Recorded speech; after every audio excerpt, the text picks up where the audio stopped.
Earlier on in my life, I went through a horrible divorce of 12 years, and my divorce lasted longer than my marriage. Well, good morning and welcome to What the 50 podcast. I'm Cindy Bell and I'm here today with a special guest, Glenda Kroll. I'm thrilled to be here with you and your audience, and hopefully I can shed some little bit of light. And as I say it, since I referred myself as like Glenda, the Good Witch of the North and the Wizard of Oz, I want to sprinkle some fairy dust onto you people out there. So maybe you can have some happiness or some joy in your life that maybe you're finding a struggle there. So I take it love away, that. sweetheart. That is so cute. The Good Witch. Yes. And the Good Witch.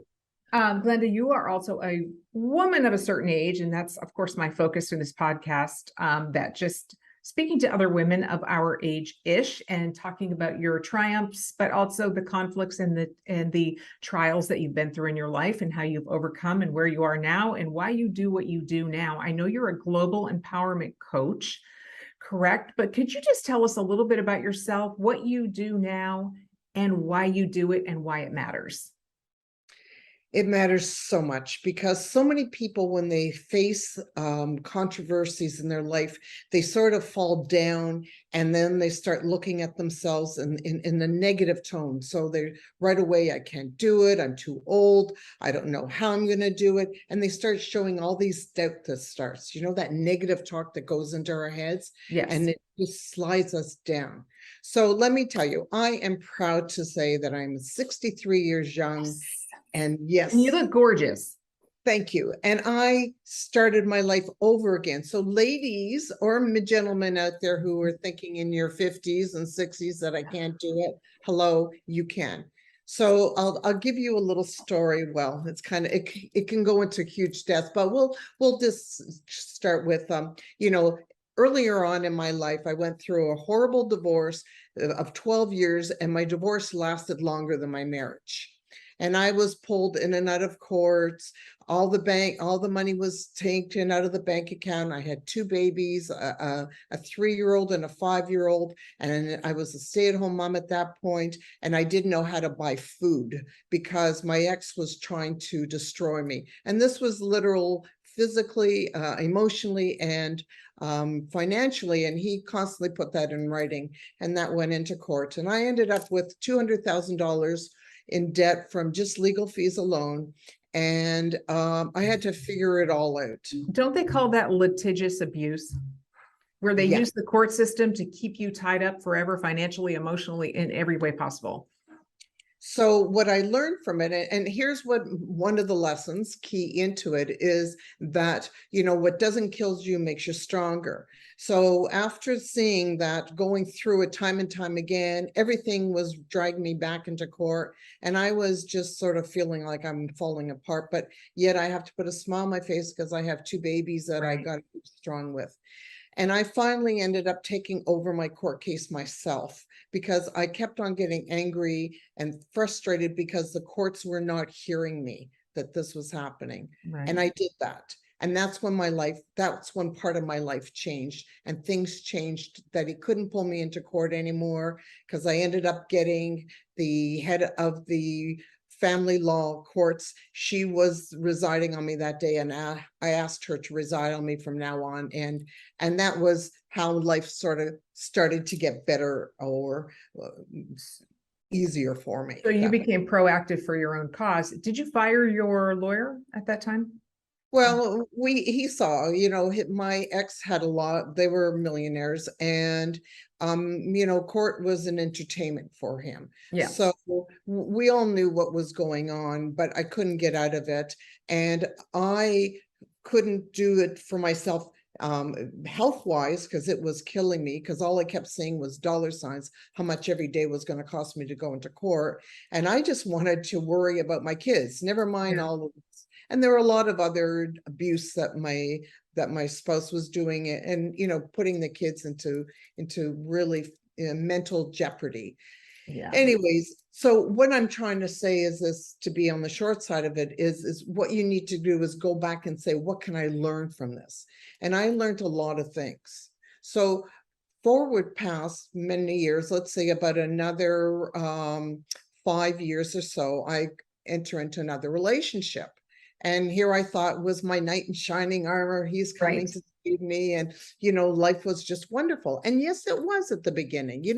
We got to look at things that even in relationships, that when we enter into them, they are good times. And you need to learn from those good times as well. What had happened is I got busy through my life in my second relationship because my mother was coming down with dementia. She was a sole giver to my brothers, and I couldn't, there were things that were going on in my body and my mind that something wasn't feeling right, but I didn't have time to approach it at that time. So life carried on, and I dealt with what I had to deal with in that part of my life. But it was a few years later when things settled down. And remember, all through my life, I still have two children that for most of the time I was a single parent. Right. So it was this time in another relationship where I felt something was weird, and I was running his business at that time, and we were doing importing and exporting, and it was quite a large business, but something was really off and I could sense it. And here's what we don't do is we don't listen to ourselves because Right. we keep thinking it's all in our head. Right. We don't know. But this time I kept on thinking that something felt weird, but I kept pushing it off just like everybody else did. Right. And all the time. But this time something was nagging at me. It was one email that came in from somebody, a woman who it was in our emails from our business.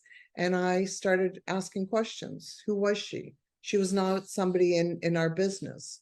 Why are you spending time with somebody that isn't going to be bringing business to us or creating some time of business or whatever? And when my ex stood in front of me and told me all these things, for the first time, I looked through those eyes and I knew that something was wrong.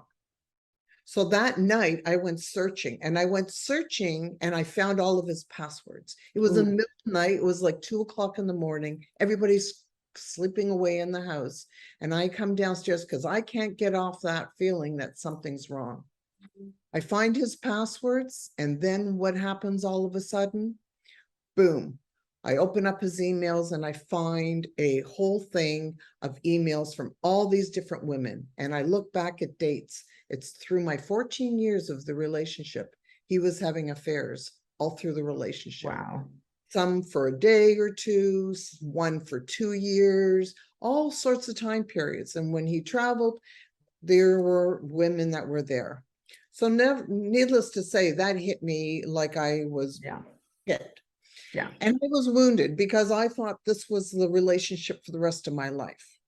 But what I did is I fell backwards, and I went back in my head to what happened the first time in my marriage. I didn't think he would hurt me. I thought he would be there supportive, to be there for the kids. None of that happened. People make a lot of promises, but who are they really? Sure. What happens in divorce is people begin to change because we're talking about money. So the thing that I say to everybody is what I did.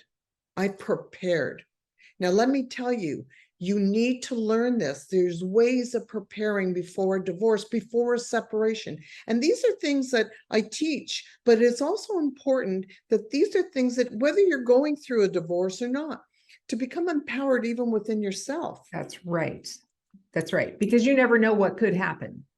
Anything. What if your spouse died tomorrow? Right. Like, what if you had the greatest relationship? And I've seen this, I had a woman not too long ago that I coached. Her husband died. She never even wrote a check in her life or paid for things online. I had to walk her through setting everything up because she didn't know what to do for herself. Yep.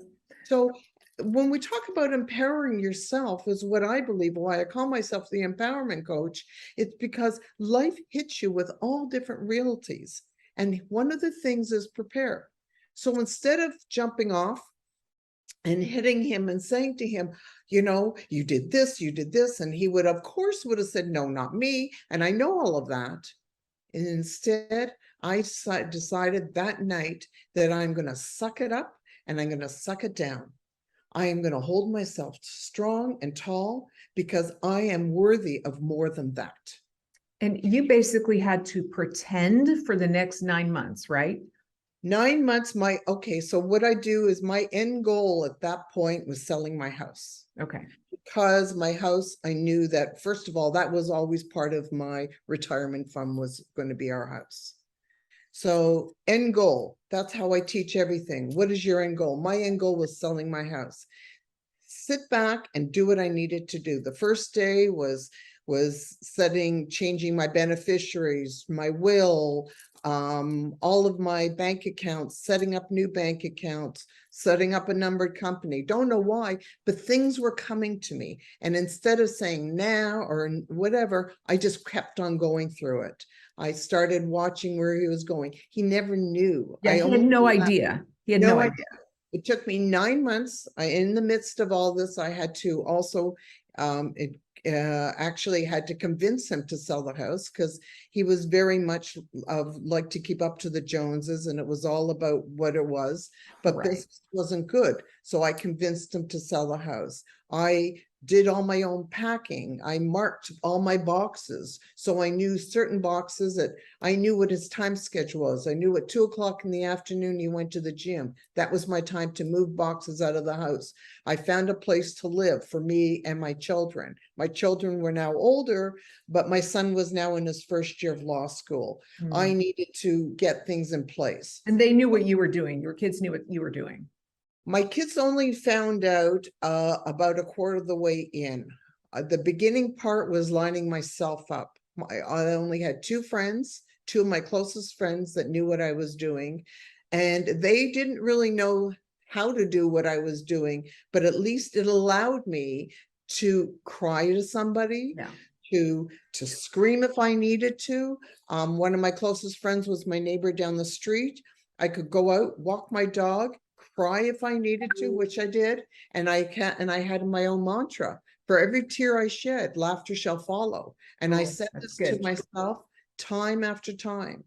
And then I'd go back to her house and I would put myself back together again, and I would come home and I would shine again. How did you do it with all the emotions that you had to be feeling? Like, and honestly, let's just put it out there. When he wanted to be romantic with you, how did you deal with that? Because I don't know if I could have faked it. Well, let's put it this way. I had a lot of money at stake that I needed to come away with. At 50 years old, I was 52 by that point. I wasn't going to start life again like I did the last point, broke. And I decided that I was going to be an actress in my own movie. And I was going to suck it all in. He had been lying for 14 years. I figured I could lie for 9 months. Yeah. Yeah. And so many women, I've known a lot of women who've been through this, and the emotions, and I get the best of them, and they cannot make rational decisions. They can't be strategic because they are so overcome with emotions. And what happens is they confront the husband, he denies, they get sucked back into the cycle. And you didn't want that to happen to you again. No, because I saw it was a whole stream of things that he was doing, and it was years after years. If it was one relationship, we could have talked and gone through counseling, right? But many relationships, I have more self-worth of myself, and this is what we need to figure. Everybody needs to know, how much do you love yourself? I knew that what I did for him, for his family, was way out there. I go to everything. I give my heart and soul to people. Yeah.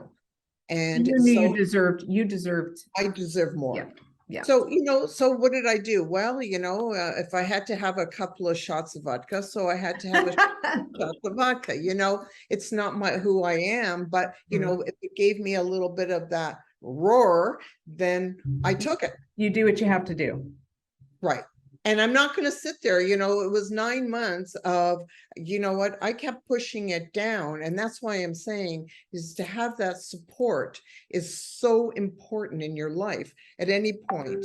So we need to all know of what we need to deal with for others, but we need to know what we need to do. So we can pull ourselves out to the point where we need to go. Yeah.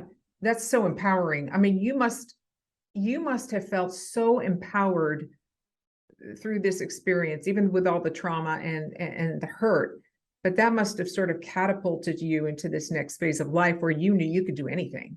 Well, yes and no. So it was very funny. So my last night, when it was 9 months later, we met in a bar to celebrate. The house had closed and we need to have celebration, I kept saying, to Wow. him.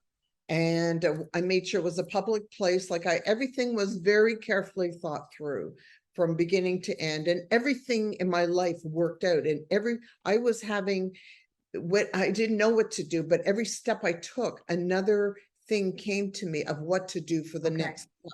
So I'm telling you, we don't need to know how, we just need to keep moving. And I believe it. And it's happened in so many different areas of my life. Anyways, that day was a congratulations. We met. I told him that I found out everything, and I had actually moved the money from the house, from our joint account. I moved it into my own account and then into my lawyer's account. So, we can negotiate better when the money is in my bank account as opposed to his. Oh, for sure. But afterwards, what I didn't really take for granted is how much I had shoved down and how much the next day, as I wake up in my new home, my kids are around, my place is filled with boxes. And all of a sudden, I didn't know this part of it. So I have a very dear friend that we talk about having pity parties for ourselves. Yeah. You need to feel those emotions, people. When you're feeling down, feel it. But you couldn't at the time, Glenda, you had to suppress it. That's right. And that's why I felt it afterwards. I wouldn't allow myself. But there were things that were happening to me. I wasn't eating a lot. I was losing weight. Yeah.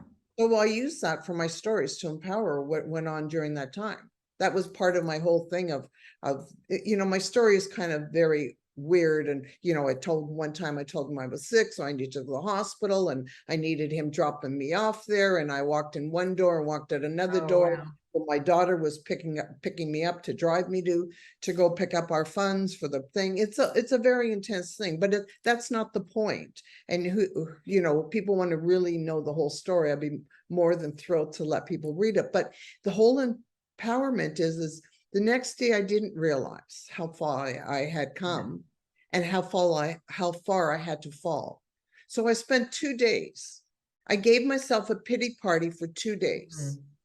The first day I didn't get out of bed. I cried and I laid there and I couldn't get out of bed. The next day it was all about, okay, now the next day I'm going to get up. I'm going to put myself together. And then I put myself together. I set up my home a little bit. The third day was enough.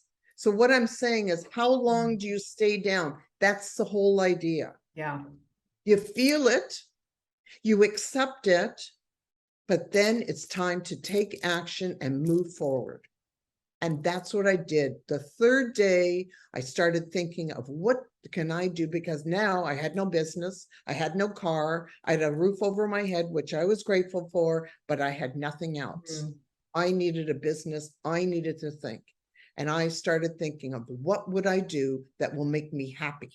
Because that's all I want to be in my life. Yeah. Be happy. I get that. Yes. So I started different types of things, and that's another whole things of what we go through. But because I do that, and because I've given my whole life, I just hear so many people that doubt themselves, that stayed in relationships, and I've seen it where they're being mentally or physically abused, or their spouse dies, and then they think that that's the end of their life. And they think at 50 or 60s, they can't do it. And I'm telling you, I'm 63 now. I am thrilled. I've dated more in the last year than I've dated in my entire life. I've had fun with it. It's just incredible what you can do when you have a positive, strong mindset. Absolutely. Because there are women our age and men who think it's over. My life, I've lived a good life and now I'm in my 50s or 60s and now I'm just going to, chill. There's nothing better for me out there, that this is it. Right. Well, if you really want it and really go for it with a positive attitude, like you said, you can have anything you want. Anything. You don't have to stay stuck. No. So No. this sounds like, I mean, have you written a book about this? Well, I sort of started a book, and I've been in a chapter in another book, spiritual awareness, but I know I need to sit down and write my book. And I actually, everybody has told me and who have read my story that it actually could be a movie. I was just going to say that. It Yeah, could be a movie. yeah, it's crazy of what you can do, and it's crazy of all the things that I did and I watched and how I powered myself more. But it's what I want to teach people. I want to teach people to empower yourself. And it doesn't matter. My situation at this point was going through somebody who had, who had made me feel not worthy enough, and I wasn't going to accept that. And that's part of what life is, to have faith in you and confidence in yourself. It is. And what do you say to the woman, because you are a coach? And so what do you say to the woman or the man who just can't find that? I say, what do you really want? Okay, What so you is start with what do you want? Yeah. What do you want? Yeah. If you had a dream and one thing that you wanted to create in your life, what would that be? And then we start working from there. Because some people, Glenda, can't even dream.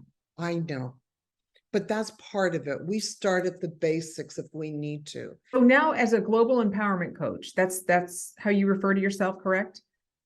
Yes, well, global empowerment, but I global empowerment life coach, because it's all the things that we experience in our life, and we can move ourselves forward. We just can't sit there and feel sorry for ourselves and go backwards and live with that negative thought that keeps on realming through our brains.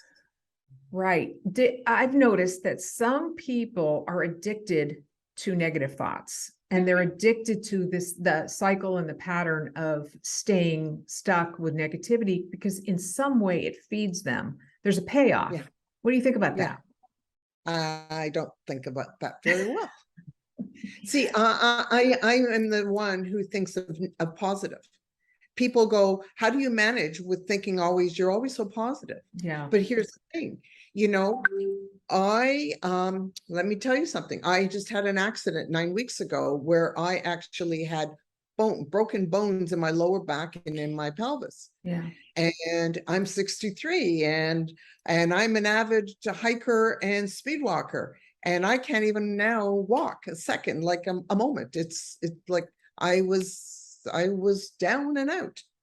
Well, we're now into 10 weeks, and on the weekend I just went hiking. I'm back to my walking. I move my body. I'm healing. And how did I do it? It's all in my mind. Yeah. Most So of anything in life and anything we do is mindset first. totally. And people don't realize it. No. Because if you don't have the mindset, it will affect your business, it will affect your relationships, and it will affect you and your children. We don't realize that, all through my life, my children have watched me, and little things have come out throughout. So I knew that they were watching me and listening to me.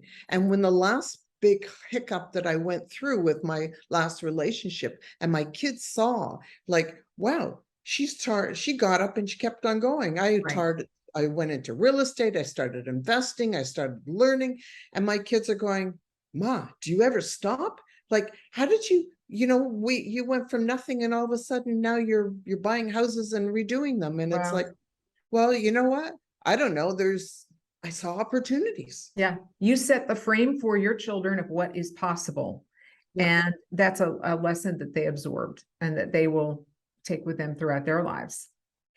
And the little things that change them. Like, I remember my son going through law school, graduating one of the top of his class. And at the end of it, after he was called to the bar, he couldn't find a job. And, he's very much an introvert. And I just spoke to somebody today about being an introvert. And he was going downhill because he wasn't a networker. So I sat him down, and, he was going on to a very bad area in life. And I sat him down and I said to him, I need you to make a list of everything that you want in your new job. And he hemmed and he hawed, and I said, don't tell me all this bullshit. I need you to make a list of everything you're looking for. Yeah. And then he went out, and then I sent him back to where he had articled for his law degree. And I said, now you need to start networking with people there. Well, needless to say, within a few months, he found his job, and exactly every single thing he was looking for, he found. That was the start. So I even coach my kids. Yeah, I was just going to say, you're coaching your kids just like you do your clients. Absolutely. So yeah, you're amazing. How can people find you, Glenda? If somebody wants to reach out, obviously you can do a lot of this online. You do probably all of it online, right? Yeah, so I do coaching online. I do one-on-one. I do groups. But and I make it possible for people. So it's not about the dollars. Yes, I believe that you have to pay to listen, because when I give things for free, I've just found out that people don't appreciate and don't show up. For sure. So yeah. When you pay, you listen. But I'm all about helping others. So if they want to reach me, my email is info@glendakroll@gmail.com. And also I am on Instagram now. Since I've been hacked, I am the Wise Woman's Word. Oh, I like it. Yeah, well, I believe I am not getting older. I'm just getting wiser as I'm going through. Yeah. And on Facebook, I am Glenda Kroll. Well, I hope that you write your book, and I hope it's a movie. Who's going to star you, Glenda? Who do you want to play you? Oh dear. I haven't even thought about that one yet. Yeah, think about that. Something I better start thinking about. Yeah, because that would be a strong, powerful woman. Yeah, definitely. Like I said, for every tear I shed, laughter shall follow, and it now does. So life is really great to me. I love that quote. Yeah. For every tear I shed, laughter shall follow. I love it. Said that every single night as I walked, and I cried, and it gave me more and more power, because I knew that my life is about laughter, not about tears. Yeah. Well, thank you so much. I appreciate your time. This has been a great interview, and I hope people check it out, listen, and reach out to you, because you're amazing. Well, there you have it. Thank you so much for listening. And please, if you enjoyed the program today, please feel free to share. I appreciate you. Get out there and start living your best damn life. Until next time, take care.